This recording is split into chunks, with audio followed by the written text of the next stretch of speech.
time for everybody. Yeah, that's right. It's story time. 5:30. Hello to you all and welcome. Oh, look, I can invite people to appear in my live video. That's new. Well, they'd have to have a copy of the book, of course. I won't do that today, but maybe another time. Cool, bloody right. Hello, welcome back. We have got to chapter 25 of James and the Giant Peach, written by this guy in verse. Yeah, I don't know why it does this, but anyway.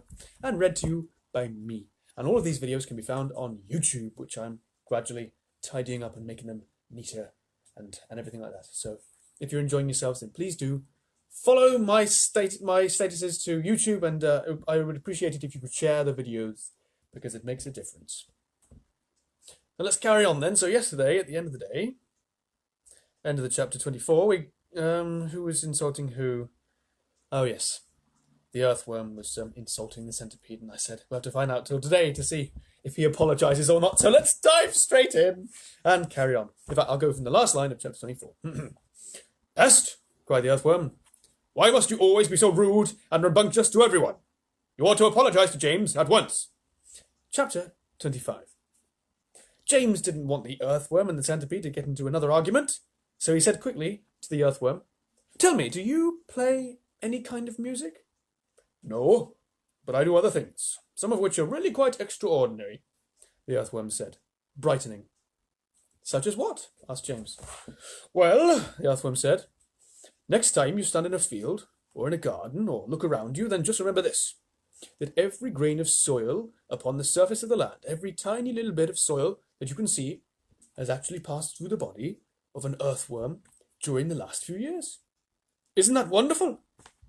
It's not possible, said James. My dear boy, it's a fact. You mean you actually swallow it? Like mad, the Earthworm said proudly. In one end and out the other. But what's the point? What do you mean, what's the point? Well, what do you do it for? Or why? Why do you do it? For what reason? We do it for the farmers.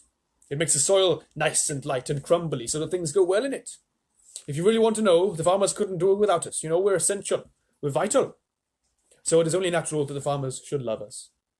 He loves us even more, I believe, than he loves the ladybird. The ladybird, said James, turning to look at her. Do they love you too? I'm told they do, the ladybird answered, modestly, blushing all over. In fact, I understand that in some places the farmers love us so much that they go out and buy live ladybirds by the sackful and take them home and set them free in their fields. They're very pleased when they have lots of ladybirds in their fields. I want to do that, actually. I could really do with some ladybirds on my plants. But why? James asked. Because we gobble up all the nasty little insects that are gobbling up all the farmers' crops. It helps enormously, and we ourselves don't charge a penny for our services. I think you're wonderful, James told her. Can I ask you one special question? Please do. Well, is it really true that I can tell how old a ladybird is by counting her spots? Oh, no, that's just a children's story, the ladybird said. We never change our spots. Some of us, of course, are born with more spots than others, but we never change them. The number of spots that a ladybird has is simply a way of showing which branch of the family she belongs to. I, for example, as you can see for yourself, am a 9-spotted ladybird. I'm very lucky. It's a fine thing to be. It is indeed, said James, gazing at the beautiful scarlet shell with the 9 black spots on it. We're all learning about animals today. Honestly, though, ladybirds, they eat aphids. Aphids, little green bugs that like to eat my plants. So, yeah. Go ladybirds, that's what I say.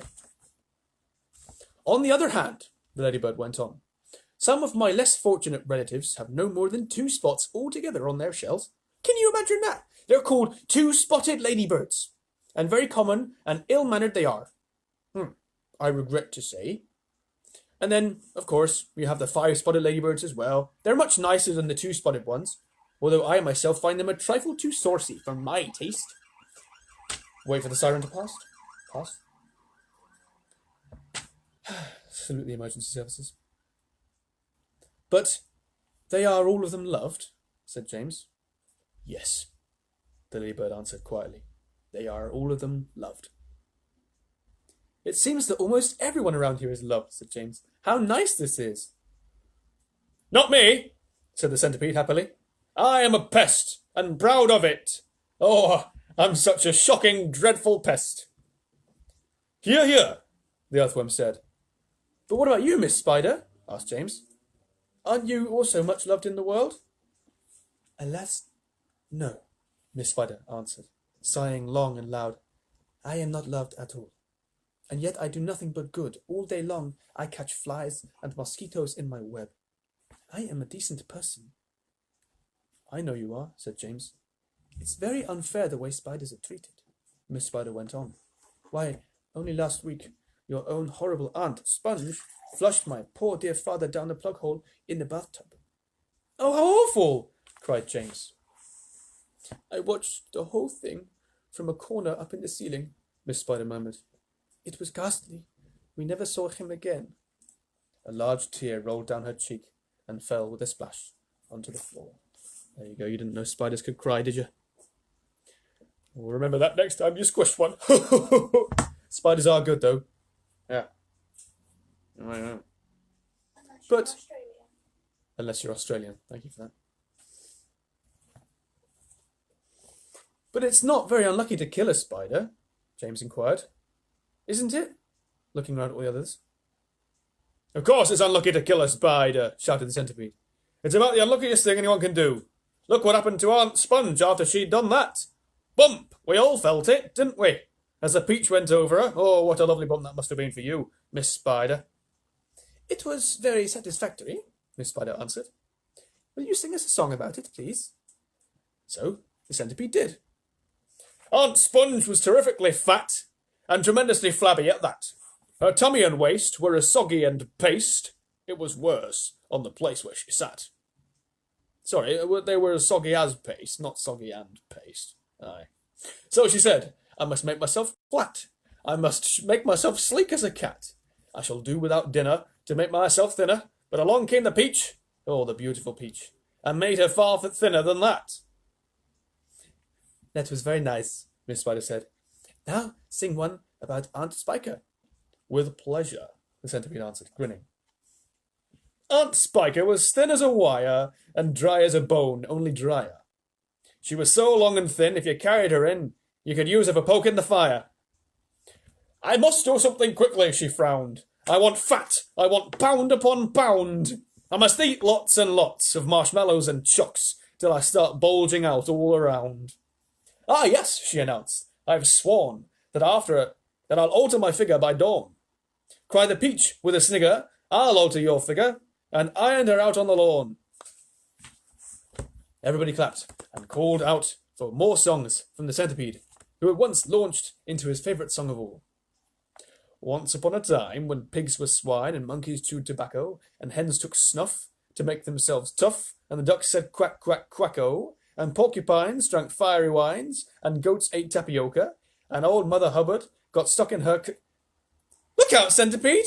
Cried James. Look out! Chapter 26. The centipede, who had been dancing wildly round the deck during the song, had suddenly gone too close to the downward curving edge of the peach. And for 3 awful seconds he'd stood teetering on the brink, swinging his legs frantically in circles in an effort to stop himself from falling over backwards into space. But before anyone could reach him, down he went. He gave a shriek of terror as he fell, and the others, rushing to the side of and peering over, saw his long body tumbling over and over through the air, getting smaller and smaller until it was out of sight. Silkworm! Yelled James. Quick! Start spinning! The silkworm sighed. I still haven't got an accent for the silkworm. She sighed, for she was still very tired from spinning all that silk for the seagulls, but she did as she was told. I'm going down after him, cried James, grabbing the silk string as it started coming out of the silkworm and tying the end of it around his waist. The rest of you hold on to Silkworm so I don't pull her over with me, and later on, if you feel 3 tugs on the string, start hauling me up again. He jumped, and he went tumbling down after the centipede, down, down, down towards the sea below, and you can imagine how quickly the silkworm had to spin to keep up with the speed of his fall. We'll never see either of them ever again, cried the ladybird. Oh dear, just when we were all so happy too. Miss Spider, the glowworm, and the ladybird all began to cry. So did the earthworm. I don't care a bit about the centipede, the earthworm sobbed, but I really did love that little boy. Very softly, the old green grasshopper started to play the funeral march on his violin, and by the time he had finished, everyone, including himself, was in a flood of tears.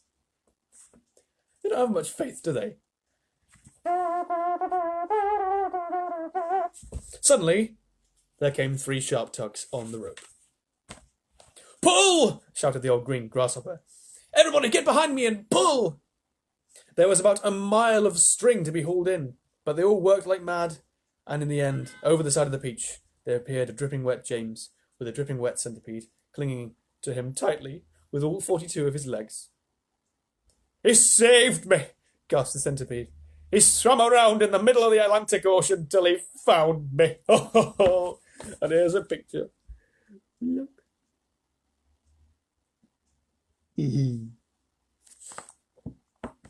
My dear boy, the old green grasshopper said, patting James on the back, I do congratulate you.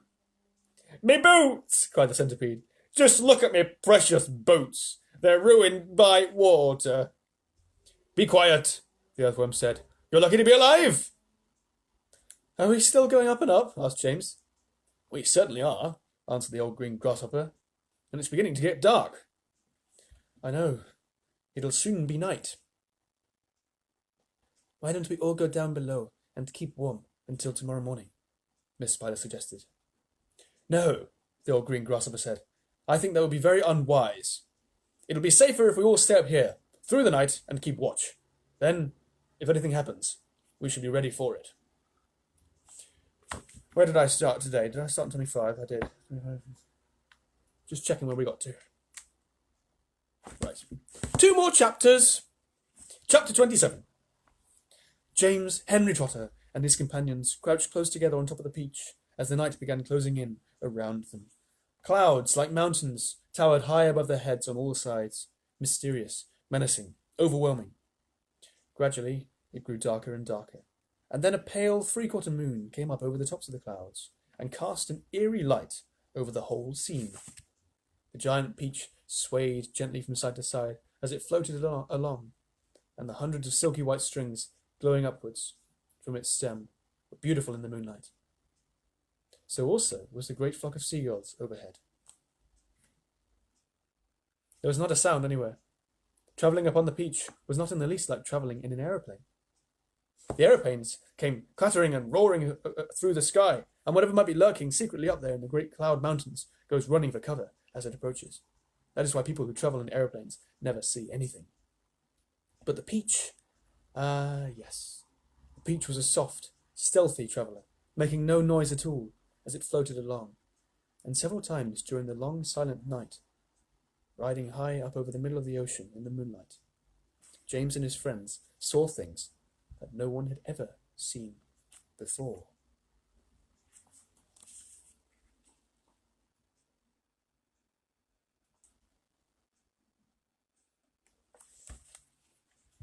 Once, as they drifted silently past a massive white cloud, they saw on top of it a group of strange, tall, wispy-looking things that were about twice the height of ordinary men.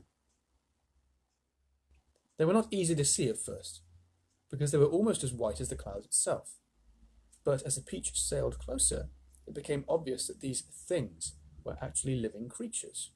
Tall, wispy, wraith-like, shadowy white creatures, who looked as though they were made out of a mixture of cotton wool and candy floss, with thin white hairs.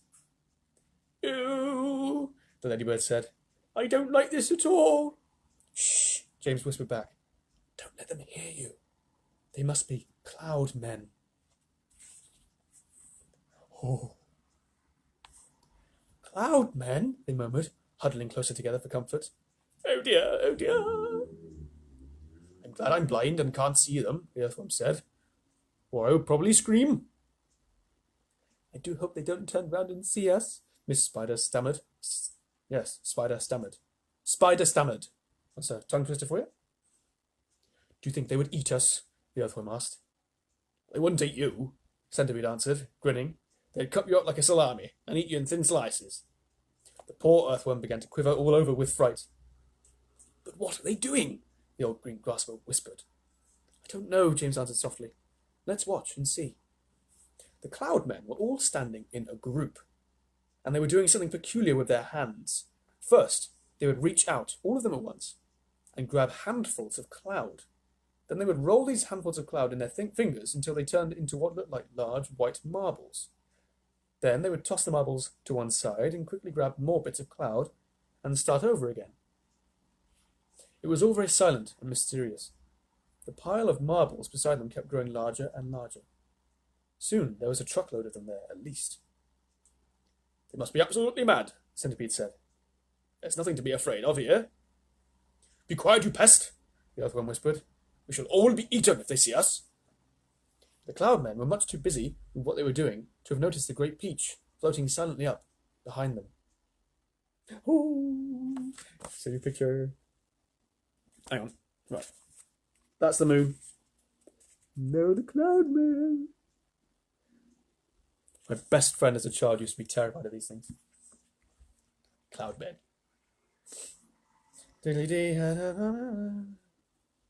Then the watchers on the peach saw one of the cloud men raising his long, wispy arms above his head, and they heard him shouting, "All right, boys, that's enough. Get the shovels." And all the other cloud men immediately let out a strange, high-pitched whoop of joy and started jumping up and down and waving their arms in the air. Then they picked up enormous shovels and rushed over to the pile of marbles and began shoveling them as fast as they could over the side of the cloud into space. "Down they go," they chanted as they worked. "Down they go, hail and snow, freezes and sneezes, and noses will blow." "It's hailstones," whispered James excitedly. "They've been making hailstones, and now they're showering them down on the people in the world below." "Hailstones?" the Centipede said. "That's ridiculous. This is summertime. You don't have hailstones in summertime." "They're practicing for the winter," James told him. "I don't believe it," shouted the Centipede, raising his voice. "Shh!" the others whispered. And James said softly, "For heaven's sake, Centipede, don't make so much noise." The Centipede roared with laughter. "Those imbeciles couldn't hear anything," he shouted. "They're deaf as doorknobs, you watch." And before anyone could stop him, he'd cupped his front feet to his mouth and was yelling at the cloud men as loud as he could. "Idiots!" he yelled. "Nincompoops, half-wits, blunderhead! What on earth do you think you're doing over there?" The effect was immediate. The cloud men jumped round as if they'd been stung by wasps. And then they saw the great golden peach floating past them, not 50 yards away in the sky. Why did the Centipede do that? They gave a yelp of surprise and dropped their shovels to the ground. And there they stood, with the moonlight streaming down all over them, absolutely motionless, like a group of tall, white, hairy statues, staring and staring at the gigantic fruit as it went sailing by. The passengers on the peach, all except the Centipede, sat frozen with terror, looking back at the cloudmen and wondering what was going to happen next. "Now you've done it, you loathsome pest," whispered the Earthworm to the Centipede. "I ain't frightened of them," shouted the Centipede, and to show everybody once again that he wasn't, he stood up to his full height and started dancing about and making insulting signs at the cloudmen with 42 of his legs. This evidently infuriated the cloudmen beyond belief. All at once they spun round and grabbed great handfuls of hailstones and rushed to the edge of the cloud and started throwing them at the peach, shrieking with fury all the time. "Look out!" cried James. "Quick, lie down! Lie flat on the deck!" It was lucky they did. A large hailstone can hurt you as much as a rock or a lump of lead if it is thrown hard enough. Now, my goodness, how those cloudmen could throw. The hailstones came whizzing through the air like bullets from a machine gun, and James could hear them smashing against the side of the peach and burying themselves in the peach flesh with horrible squelchy noises. Plop! Plop! Plop! That kind of noise. And then as they bounced off the poor ladybird's shell because she couldn't lie flat as the others. And then crack! as one of them hit the centipede right on the nose. Ooh. And then crack again as one hit him somewhere else. "Ow!" he cried. "Ow! Oh! Stop! Stop! Stop!" But the Cloudmen had no intention of stopping. James could see them rushing about on the clouds like a lot of huge hairy ghosts, picking up hailstones from the pile, dashing to the edge of the cloud, hurling the hailstones at the peach, dashing back again to get more, and then, when the pile of stones was all gone, they simply grabbed handfuls of cloud and made as many more as they wanted, and much bigger ones now, some of them as large as cannonballs. "Quickly!" cried James. "Down the tunnel, or we'll be wiped out!" There was a rush for the tunnel entrance, and half a minute later everybody was safely downstairs inside the stone of the peach, trembling with fright, and listening to the noise of the hailstones as they came crashing against the side of the peach. "I'm a wreck," groaned the centipede. "I'm wounded all over." "It serves you right," said the earthworm. "Would somebody kindly look and see if my shell is cracked?" the ladybird said. "Give us some light," shouted the old green grasshopper. "I can't," wailed the glowworm. "They've broken my bulb." "Then put in another one," the centipede said. "Be quiet a moment," said James. "Listen. I do believe they're not hitting us anymore." They stopped talking and listened. Yes, the noise had ceased. The hailstones were no longer smashing against the peach. "We've left them behind. The seagulls must have pulled us away out of danger.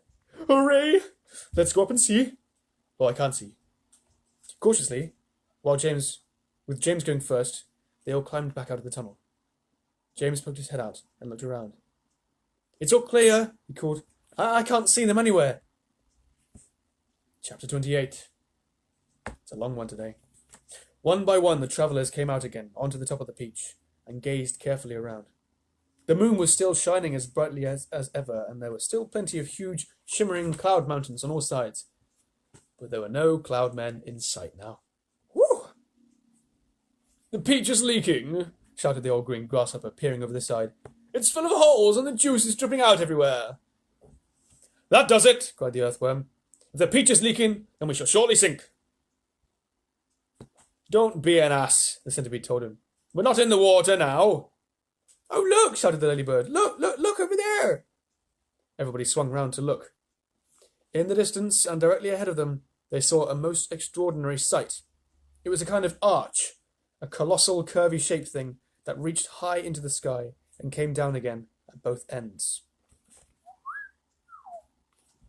The ends were resting upon a huge flat cloud that was as big as a desert. "And what in the world is that?" asked James.